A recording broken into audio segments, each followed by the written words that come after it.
মাত্র 10 থেকে 12 দিন হয়েছে আমাদের অন্তর্বর্তী সরকার পরিবর্তন হয়েছে। তো ডক্টর ইউনূসের হাতে বা তারই উপদেষ্টা পরিষদ সম্পর্কে যতগুলো তথ্য এই মুহূর্তে দুদকে জমা পড়েছে, রেকর্ড হয়েছে। তো আমরা যখন দুদকে এই ইউনূস সরকার বা তার উপদেষ্টাদের বিরুদ্ধে যখন এই অভিযোগ দেখলাম, তখন আমাদের অনেকের কাছে মনে হলো যে আসলে এটা কি সত্য নাকি জাস্ট একটা রিউমার সরকার পরিবর্তনের পর। কিন্তু যারা মনে করছেন যে না ভাই এগুলো রিউমার, তাদের জন্য আজকের এই ভিডিওটা দিচ্ছি। ডক্টর ইউনূসের যে সিদ্ধান্তগুলো নেওয়া হতো, যেমন ধরেন তার যে 666 কোটি টাকা মাফ হলো, তার গ্রামীণের নামে লাইসেন্স নেওয়া হলো আদম ব্যবসার, আরো বিভিন্ন ধরনের, ইভেন এই যে বাংলাদেশের যে বড় বড় প্রজেক্ট গুলো আছে বা বড় বড় সিদ্ধান্তগুলো হতো, সেগুলো কি তিনি ক্যাবিনেটে করতেন?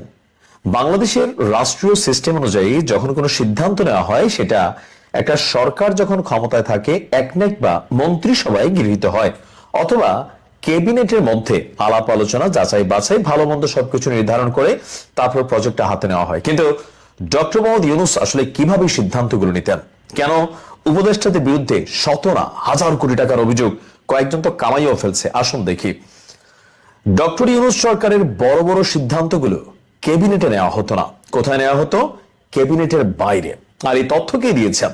এই বিস্ফোরক তথ্য দিয়েছেন অন্তর্বর্তী সরকারের সাবেক উপদেষ্টা ব্রিগেডিয়ার অবসরপ্রাপ্ত এম শাখাওয়াত হোসেন, যিনি প্রথমে স্বরাষ্ট্রমন্ত্রীর দায়িত্ব নেওয়ার পর তিনি যখন বিষয়গুলো নিয়ে নানান কথাবার্তা বললেন, তখন জুলাই যোদ্ধারা বা যারা বিভিন্ন ধরনের ঘটনার সাথে কানেক্টেড, তারা রাতারাতি তাকে সরানোর কথা বললেন আওয়ামী লীগ ইস্যুতে একটা মন্তব্যের পর।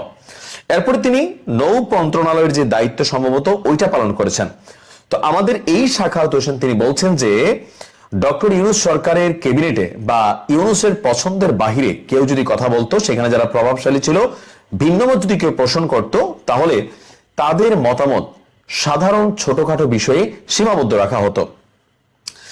অন্তর্বর্তী সরকারের দায়িত্ব ছাড়ার পর একটি বেসরকারি টেলিভিশনকে এমন বিস্ফোরক তথ্য দিয়েছেন শাখাওয়াত হোসেন। তিনি বলছেন, আমরা যারা দ্বিমত করেছি এই সরকারের সিদ্ধান্ত গ্রহণের বেলায়, সেগুলো ছোটখাটো বিষয় ছিল, যেমন সূচিবাদ দেওয়া ইত্যাদি। দুর্ভাগ্যজনক ভাবে বড় সিদ্ধান্তগুলো ক্যাবিনেটে নেওয়া হতো না, এগুলো ক্যাবিনেটের বাইরে আলোচনা হতো।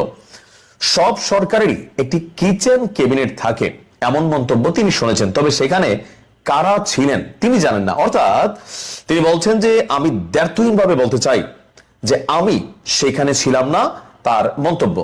এখন প্রশ্ন হচ্ছে, কাদেরকে নিয়ে ডক্টর ইউনূস এই বড় বড় সিদ্ধান্তগুলো নিত? যেমন ধরেন চট্টগ্রাম বন্দর দেওয়ার বিষয়ে যে সিদ্ধান্ত ছিল, আরো এরকম মার্কিন যুক্তরাষ্ট্রের সাথে বেশ কিছু সিদ্ধান্ত ছিল। ডক্টর ইউনূসের এই সিদ্ধান্তগুলো কারা নিত?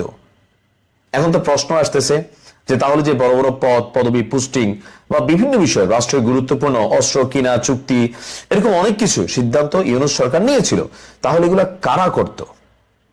তার বক্তব্য হচ্ছে, হয়তো ওই মনোভাবের লোক আমি ছিলাম না, তারা ধরে নিয়েছে আমি তাদের সঙ্গে একমত হতে পারবো না। যারা এসব করেছে তারা পরিচিত, আমি শুধু নাম শুনেছি, তারা আমার সহকর্মী ছিলেন। তাহলে প্রশ্ন হচ্ছে, ইউনূস সরকারের আমলে 18 মাস যাবত এই যে বড় বড় উন্নয়ন প্রজেক্ট বা বিভিন্ন বিষয় যেগুলো আমরা কথা বলি, তো সেই বিষয়গুলোতে আসলে কারা সিদ্ধান্ত নিত?